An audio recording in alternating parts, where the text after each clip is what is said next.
Damos también la bienvenida a Nuria García, del Grupo de Microbiología de la Universidad de Vigo, que presenta el trabajo titulado Parásitos de transmisión hídrica, detección y control.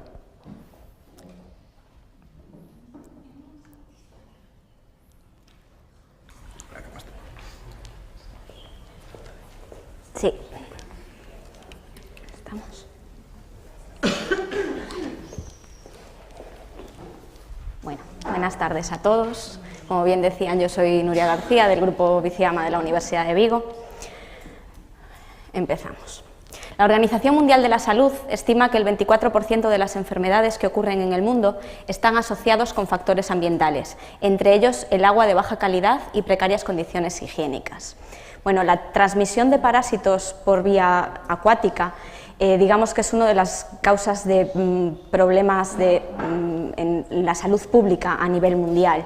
Y es por ello que la Organización Mundial de la Salud, en colaboración con la FAO, decidieron reunir a una serie de expertos con el fin de recopilar todos los datos publicados al respecto, con el fin, de identificar los parásitos más importantes que se pueden transmitir por medio de agua o alimentos. Todo ello lo hicieron basándose en una serie de criterios para mejorar la detección y el control de estos parásitos. Los criterios en los que se han basado fueron, evidentemente, el número de casos mundiales transmitidos por esos alimentos, incluimos en muchos momentos el agua dentro de los alimentos. Evidentemente, la distribución mundial, dejando un poco de lado aquellos parásitos que estaban concretos a una zona geográfica. Evidentemente, la severidad de la enfermedad que producen, no solo en cuanto a su mortalidad, sino a la morbilidad y al porcentaje de cronicidad que generan, el potencial de expansión de esos parásitos en un futuro y, evidentemente, ya que vivimos en un mundo básicamente movido por el dinero, la relevancia a nivel comercial y el impacto socioeconómico. De los 93 parásitos que estudiaron en ese ranking, llegaron a esta lista en la que vemos 24 parásitos organizados, digamos, de mayor importancia a menor importancia. Si tenemos en cuenta la bibliografía que existe hasta la actualidad, relacionando solo los parásitos que son de transmisión principalmente hídrica, podemos observar, si realizamos una gráfica, que de los 200 casos aproximadamente de brotes de parasitosis relacionados por transmisión hídrica que se han dado, que están en la bibliografía, en los últimos 10-12 años, vemos que hay dos grandes patógenos, digamos que son los que llevan a cabo la mayor parte de los brotes, los causantes de la mayor parte de los brotes. Este 58% pertenece a Cryptosporidium, que es ese parásito del que hablaba esta chica por la mañana, digamos que es de difícil control, luego lo veremos. Y también el 34% de los brotes era provocado por Giardia duodenalis.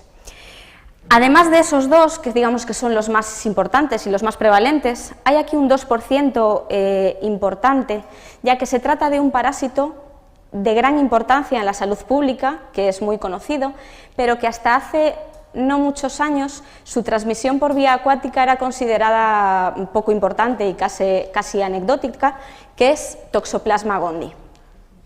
Si buscamos esos tres parásitos en esta lista que los expertos crearon, vemos que Cryptosporidium está en este lugar, Giardia está en este otro y Toxoplasma está en este cuarto puesto. Para poder entender un poco de lo que vamos a hablar y teniendo en cuenta que el público al que nos dirigimos no todos están acostumbrados, digamos, a lo que son los parásitos y estos en concreto, tengo que hacer una breve introducción a la biología de estos parásitos para que podáis entender un poco cuál es su problema y su problemática en cuanto a su control. Por lo tanto, así haciendo un breve resumen, bueno, este sería el ciclo de vida de Cryptosporidium, que como veíamos era el más importante. Cryptosporidium es un parásito del filum Apicomplexa, que tiene un ciclo de vida directo, bastante sencillo, en el cual las especies en las que nos vamos a centrar, digamos que son las especies que parasitan principalmente a hombre, aunque utilizan como reservorios diferentes animales, vemos que nos infectamos cuando consumimos de alguna manera los ooquistes esporulados. Esos ooquistes entran en nuestro organismo, se multiplican muy rápidamente y en cuestión de días estamos excretando por vía de las heces una gran cantidad de esos ooquistes que están ya, digamos, que son capaces de infectar el resto de animales. Ese ooquiste es importante en todo lo que vamos a hablar hoy, debido a que es un ooquiste muy pequeño, de entre 4 y 6 micras, y tremendamente resistente. Es resistente a cloración, es resistente casi absolutamente al ozono, por lo que se está viendo hasta ahora. Parece ser que el ultravioleta es lo único que le afecta, pero aún así en unas condiciones muy concretas. Por lo tanto, realmente representa un desafío. Bueno, si vemos, como os comentaba, la transmisión puede ser horizontal directa, digamos, siguiendo una ruta oral fecal, que es lo que se llama en parasitología, con contacto directo de la persona con esos ooquistes, o indirecta a través de animales, de viento, de agua, etc. Y también, sobre todo, está bastante visto en la bibliografía, el uso de vehículos mecánicos, bien sean moscas, cucarachas y demás, que diseminan esos ooquistes. Bueno, en España se dan del orden de unos 100 casos anuales, pero este dato hay que cogerlo con comillas, debido a que este parásito en una persona inmunocomprometida es prácticamente asintomático. Tenemos una sintomatología clínica en una persona inmunocompetente, perdón. Es prácticamente asintomático, podemos tener una clínica gástrica, una cierta diarrea, malestar un par de días y ya. El problema viene en las personas inmunocomprometidas, en los ancianos y en los niños.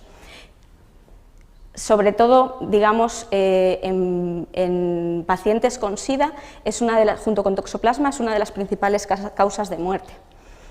Bueno, este parásito, así como dato, decir que salió a la luz en la transmisión hídrica de manera muy importante en un caso concreto en el 1993 en Milwaukee, donde a través de una planta potabilizadora que se contaminó, se conocen a día de hoy unas 400.000 personas infectadas, de las cuales murieron en torno a 100 personas, 103, 104 personas. De ahí que de repente fuera como, uy, contra esto va a haber que hacer algo, va a haber que pensar qué hacemos. ¿Vale? Y un punto importante es que a día de hoy no existe tratamiento para ese parásito. Si vemos en esta tabla los posibles factores de riesgo para contaminarnos con ese organismo, con Cryptosporidium, no solo está el consumo de agua contaminada, sino también todas aquellas actividades de recreo que estén relacionadas con agua, pues sean spas, piscinas, nadar en lagos, etc. Ya que, como decía... sí, hoy... esta tarde-noche con la boquita cerrada, ¿vale? Bueno, el otro parásito del que estábamos hablando es Giardia. En este caso es un flagelado, es un protozoo flagelado, también con ciclo biológico directo, muy parecido, en el que el quiste, que es la forma de resistencia, y es bastante resistente también, nosotros lo ingerimos, se multiplica en nuestro organismo y lo excretamos. En este caso se considera el protozoo intestinal más frecuente en el mundo y de hecho es el parásito más diagnosticado en España. La transmisión horizontal es muy parecida al anterior, digamos es una ruta oral fecal, por lo tanto pues por agua, bien sea de bebida o de recreo, alimentos, es bastante común, Giardia, común entre comillas, en guarderías, por ejemplo, donde los pañales con cacas pueden andar un poco pues por allí, otros niños pueden acceder a ese tipo de cosas. Entonces es bastante común en guarderías. Pero tenemos la suerte, digamos, de que para Giardia sí existe tratamiento y de hecho es bastante sensible a ciertos antibióticos. Bueno, toxoplasma es un poco la sorpresa en todo esto. Todo el mundo conocemos, todo el mundo que hayamos estado en contacto con alguna mujer embarazada, sabemos lo que es toxoplasma. Entonces, es un apicomplexa, del mismo grupo que era Cryptosporidium, pero en este caso su ciclo de vida es un poco más complejo, ya que tiene un hospedador definitivo y tiene muchísimos hospedadores intermediarios, muchísimos, como que casi todos. Es decir, se sabe que todos los mamíferos, cualquier animal de sangre caliente y pájaros, pero está por demostrar que también en el medio marino, peces y demás, pueden estar involucrados también. En este caso el hospedador definitivo es el gato, los felinos en general, que lo que hace es eliminar quistes con las heces, y esos quistes infectan a todos esos animales de los que os hablaba hace un momento, humanos entre ellos, y cuando el gato consume los quistes que están en la carne de estos hospedadores intermediarios, se completa el ciclo y volvemos a empezar. En el caso del humano, hasta, digamos, una de las cosas que se controla es el consumo de carne. A todas las embarazadas se les ha dicho que no pueden comer carne cruda o poco cocinada, embutidos, no sé qué, no sé cuánto. Bien, pues es por estos quistes, pero lo que se está viendo que es que la clínica es bastante más severa si en lugar de ingerir estos quistes lo que ingerimos son los quistes propios, digamos, los ooquistes que salen en las heces del gato. Estos ooquistes se sabe que pueden aguantar en agua templada, fría, templada, en torno a 54 meses, viables, y de hecho son más resistentes todavía que los de Cryptosporidium. Entonces, digamos que eso genera otro programa de trabajo, intentar destruir esos quistes. Bueno, como decía, es cosmopolita, se conoce bastante su prevalencia, sobre todo en mujeres en edad gestacional, porque se les hace control a todas las mujeres que se quedan embarazadas de presencia, debido a que la clínica de este parásito, de la misma manera un poco que pasaba con Cryptosporidium, en personas inmunocompetentes no genera grandes problemas, puedes tener un poco de clínica, pero nada importante. El problema está, como decíamos antes, en personas inmunocomprometidas. De hecho, es la primera causa de muerte entre enfermos de SIDA, y en el caso de la transmisión vertical transplacentaria, ya que una mujer embarazada, si se contamina con este parásito, a ella probablemente no vaya a tener una clínica importante, pero el feto puede tener grandes malformaciones y grandes problemas. Viendo todo esto, ¿cuál es la situación, cuál es el marco legal de estas enfermedades en España? En España a día de hoy, si vemos el Real Decreto en el que se marcan las enfermedades de declaración obligatoria, vemos que hay 7 que están transmitidas por parásitos.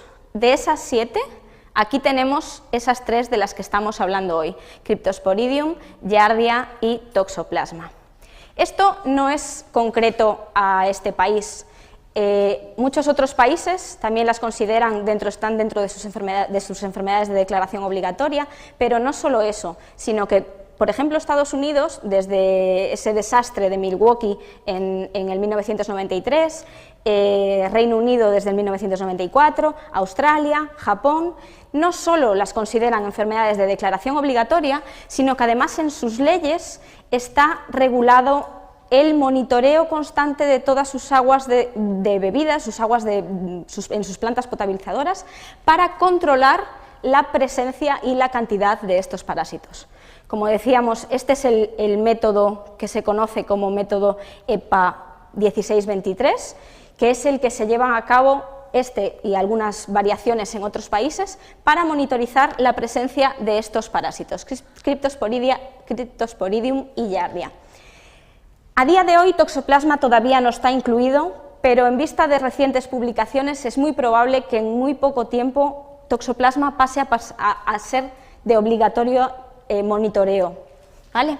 Este sería la organización que lo lleva a cabo en el caso de Reino Unido, y está en Australia. En ese método que decíamos antes, del EPA 1623, os lo voy a resumir mucho. Digamos que lo que hace es coger una cantidad de litros de agua determinada de las plantas de potabilización de agua y las concentra.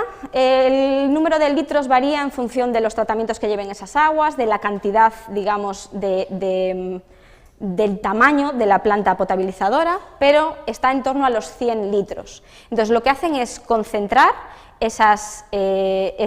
filtrar ese agua y concentrarla. Una vez que tienen el sedimento, a través de unas membranas, digamos, en las membranas cogen todo el sedimento que haya podido quedar a través de esa filtración y lo eluyen, por lo tanto, si en el caso de que haya parásitos van a quedar en ese eluido, y utilizan unas perlas magnéticas asociadas con unos anticuerpos específicos frente a esos parásitos. Entonces, lo que consiguen al fin y al cabo es separar esos quistes del resto de partículas que pueda haber en el agua. Entonces, después de todo este proceso, lo que hacen es monitorizar a través de un microscopio y con ayuda normalmente de inmunofluorescencia directa con anticuerpos marcados frente a esos parásitos y ver si realmente hay Cryptosporidium y Giardia o, en este caso, además de ver si hay, contabilizarlos. ¿Qué dice la ley en España al respecto? Bueno, la ley en España, si vemos aquí el Real Decreto que se establecen los criterios sanitarios de la calidad del agua, nos dice: el agua de consumo humano deberá ser salubre y limpia. A efectos de este Real Decreto, un agua de consumo humano será salubre y limpia cuando no contenga ningún tipo de microorganismo, parásito o sustancia en una cantidad o concentración que pueda suponer un riesgo para la salud humana y cumpla los requerimientos especificados en las partes A y B del anexo 1. El anexo 1 famoso dice, realmente se centra en Escherichia, Enterococcus y Clostridium. Y aquí hay una nota al pie que dice: cuando la determinación sea positiva de alguno de estos y exista una turbidez mayor a 5 unidades nefelométricas, se determinarán en la salida de la TAP o depósito, si la autoridad sanitaria lo considera oportuno, Cryptosporidium u otros microorganismos o parásitos. Bueno, en vista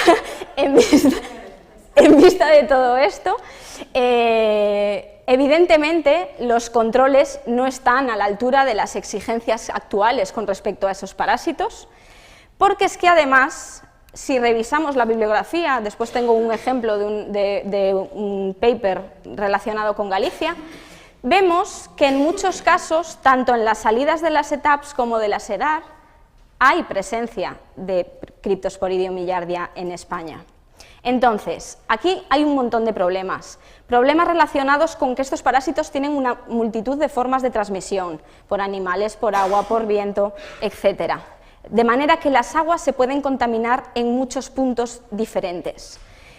Que existe en España un mínimo tratamiento de las aguas subterráneas, que las formas infectivas son muy resistentes en el medio ambiente, son capaces de estar muchos meses y estar perfectamente viables e infectivas, y que generalmente son poco sensibles a métodos de esterilización de las aguas que se usa de manera habitual, como la cloración, la filtración convencional. A día de hoy se están haciendo estudios, como decía antes, pues con ozono, con ultravioleta. Se ha visto que de los más, digamos, de los que tienen más eficacia, mayor eficacia, es el uso de membranas, pero esas membranas tienen que ser, el tamaño de poro tiene que ser inferior a una micra, para que sea capaz de filtrar estos quistes y retenerlos, de manera que eso genera una serie de problemas a la hora del mantenimiento de las plantas, porque claro, pensemos que eso se tupe muy fácilmente. Entonces, bueno, esto os lo quería poner como ejemplo, simplemente. José Antonio Castro Hermida es un investigador que trabaja aquí en Galicia, en Mabegondo, y tiene varios estudios relacionados con Cryptosporidium y Giardia en aguas de Galicia. Entonces, así a modo de resumen, que además no se ve muy bien, pero digamos que este es un paper del año 2015, lo pone ahí, y esto, digamos, es agua no tratada y agua tratada en dos diferentes etapas, en muchas, digamos, en dos tipos de etapas, en una que utilizan agua superficial y en otra que utilizan agua subterránea, en el cual lo más curioso, digamos, de todo lo que podemos ver aquí es que si vemos, por ejemplo, las plantas que están utilizando aguas superficiales y vemos los resultados en agua tratada, vemos que de 127 plantas que se utilizaron en este estudio, plantas gallegas, un 44% dio positivo para Cryptosporidium en la salida, digamos, el agua tratada daba un 43%. ¿Vale? En un 43% de las plantas dio positivo la salida de Cryptosporidium y Giardia hasta aquí, pero vamos, un 49%. A la vista de todo esto, parece evidente que se necesita un monitoreo más estricto de las plantas de tratamiento de aguas, porque evidentemente esto en otros países no cumpliría la normativa. ¿Vale? Y, por último, el acceso al agua potable es una necesidad básica del ser humano y, por tanto, uno de los derechos humanos fundamentales. El agua contaminada pone en peligro la salud de todas las personas, tanto desde el punto de vista físico como social, por lo que constituye una afrenta a la dignidad del hombre. Nada más que añadir. El 100% de las enfermedades que ocurren en el mundo están asociados con factores ambientales, entre ellos el agua de baja calidad y precarias condiciones higiénicas. Bueno, la transmisión de parásitos por vía acuática, digamos que es una de las causas de problemas en la salud pública a nivel mundial. Y es por ello que la Organización Mundial de la Salud, en colaboración con la FAO, los en los que se han basado fueron, evidentemente, el número de casos mundiales transmitidos por esos alimentos, incluimos en muchos momentos el agua dentro de los alimentos. Evidentemente la distribución mundial, dejando un poco de lado aquellos parásitos que estaban concretos a una zona geográfica. Evidentemente la severidad de la enfermedad que producen, no solo en cuanto a su mortalidad.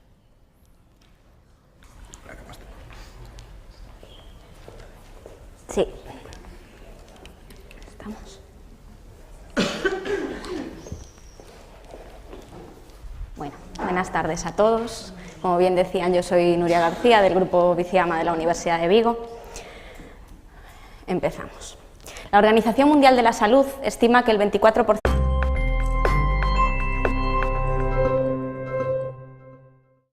Damos también la bienvenida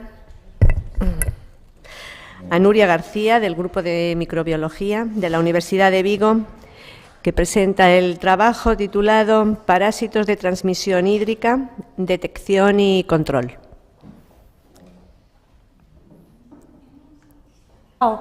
Decidieron reunir a una serie de expertos con el fin de recopilar todos los datos publicados al respecto, con el fin, de identificar los parásitos más importantes que se pueden transmitir por medio de agua o alimentos. Todo ello lo hicieron basándose en una serie de criterios para mejorar la detección y el control de estos parásitos. Los criterios